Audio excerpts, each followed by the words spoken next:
Hello everyone, another MSc assignment file, and the topic is role of keystone species in maintaining ecological balance. We have an abstract here. In abstract, we generally write the summary of the whole project.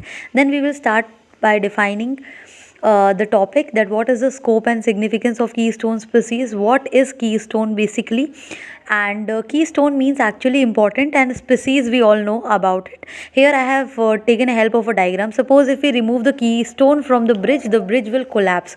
So we can say keystone is an important species. Maybe it can be less in number, but it has a large impact on ecology or ecological environment. This term was given by Robert Payne. See, if starfish is removed here, other organisms will explode in population. That is why the keystone species is very important. Okay, then I have shown it with the help of a comparative diagram. Here the shark keystone species is present.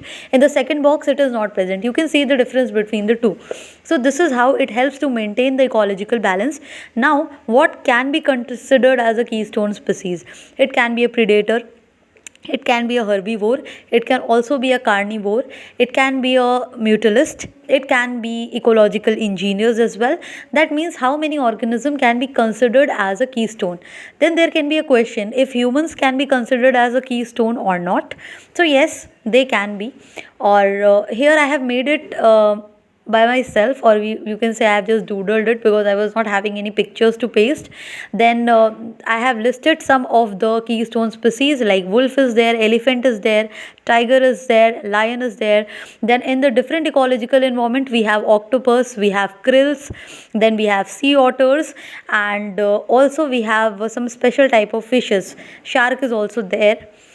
Then we have wolf, and with the wolf we have a very good case study. It is about Yellowstone wolves. In Yellowstone Park, the wolves were removed, and there was a drastic difference in the ecological environment of that park. So after that they introduced the wolves, the keystone species, to maintain the ecological balance. So you can also study the case about Yellowstone National Park.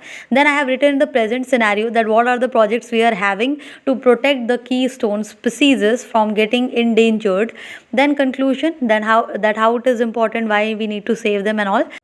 After writing about the projects that we are having to save keystone species, we will move towards the conclusion, and after writing the conclusion we will write bibliography, in which we will mention the sources that we have used for making this project. I hope this file was useful to you. If yes, please do like, share and subscribe.